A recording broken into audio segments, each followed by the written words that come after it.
When it came to late Queen Elizabeth and Philip's wedding, there was much speculation about Elizabeth's gown and who would be given the honor of designing it. Even today, people admire the gown's hard work, attention to detail, and dedication. Its exquisite beauty is admired all over the world, and it is frequently displayed in London. There are also many fascinating facts about Elizabeth's gown.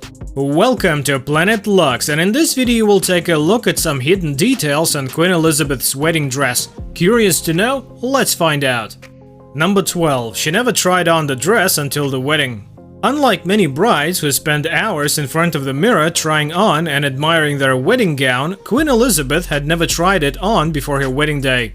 It is believed that trying on the dress before the wedding is bad luck, so Elizabeth chose to honor the tradition by refusing to try on her gown before the big day. Those close to Elizabeth said she was worried the dress wouldn't fit in the days leading up to her wedding. However, when the then princess finally got to try on her gown, she was not disappointed because it fit perfectly. Number 11. It has 10,000 pearls.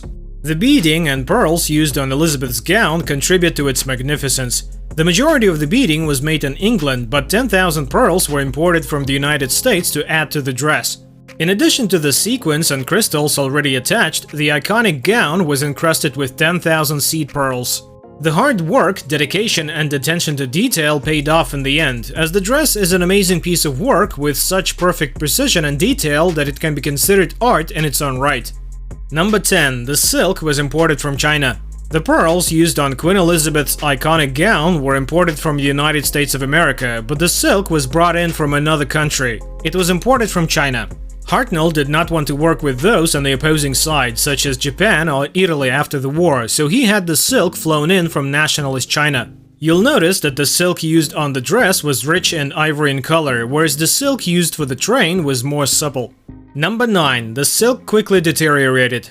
Although much thought went into selecting the silk for the gown and importing it from China, it turned out to be not the wisest of decisions in the end, at least not in the long run.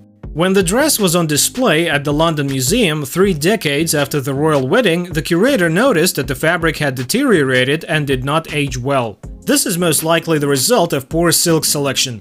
Aside from that, another concern expressed was the way the weight of the embroidery dragged the skirt down, increasing the strain on the weave. Number 8. She used coupons to pay for it. One of the most intriguing facts about Queen Elizabeth's iconic gown is that she had to pay for it with coupons. The royal wedding took place after the war, and like everyone else during this time period, the royal family struggled with finances.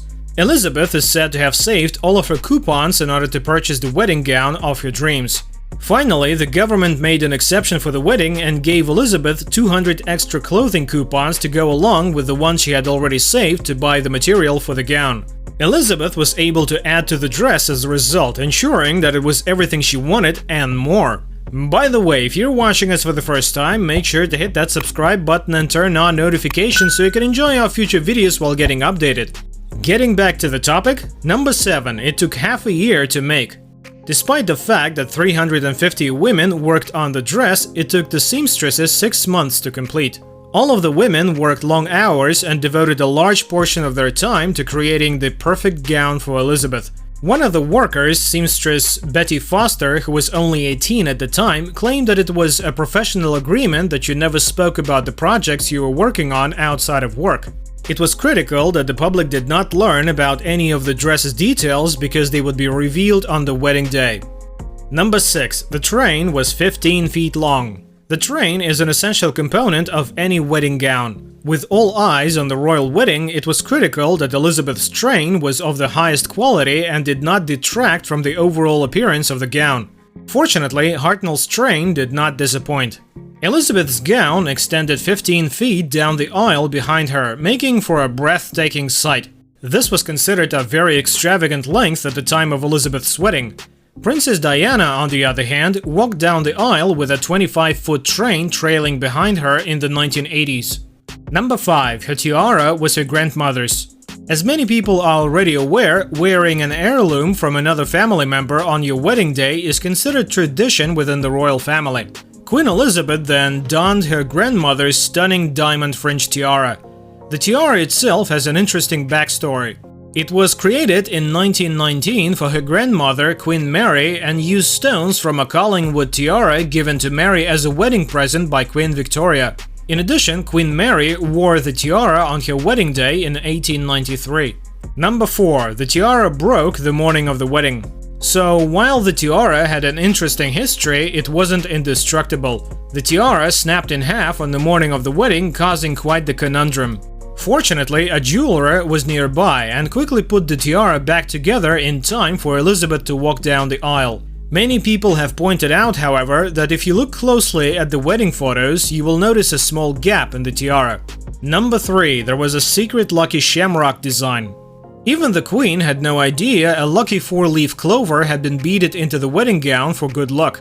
Hartnell chose to put the secret detail on the dress to bring Elizabeth luck on her wedding day, but she didn't tell her until after the event. The 4-leaf clover was sewn into the left side of her skirt so that Her Majesty's hand could rest upon it during the ceremony. Hartnell explained of the sentimental detail he chose.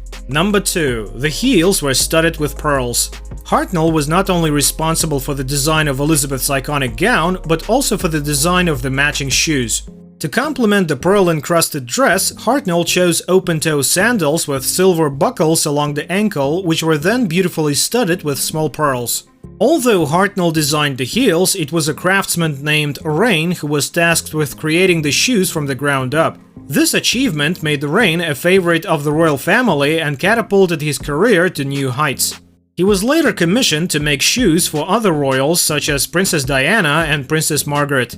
Number 1. Netflix's The Crown made an exact replica.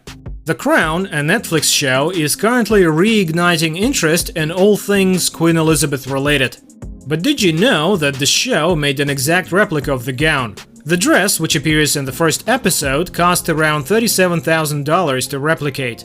Claire Foy, who plays Elizabeth on screen, revealed what it was like to wear a gown of this stature. That scene took 5 days to film, and the dress, an exact replica, weighed a ton. All that fiddling to get it right, plus the need for the restroom, and you've got a crown on your head. For this young woman to be wearing all of that and then walk through the abbey full of dignitaries and heads of state and then being anointed, it must have taken a lot of guts. And with that being said, it's time to end our video, but before that, would like to know which of these hidden details we're able to spot. Let us know in the comments. Like this video and make sure to subscribe to the channel for more amazing videos like this. We'll see you in the next video.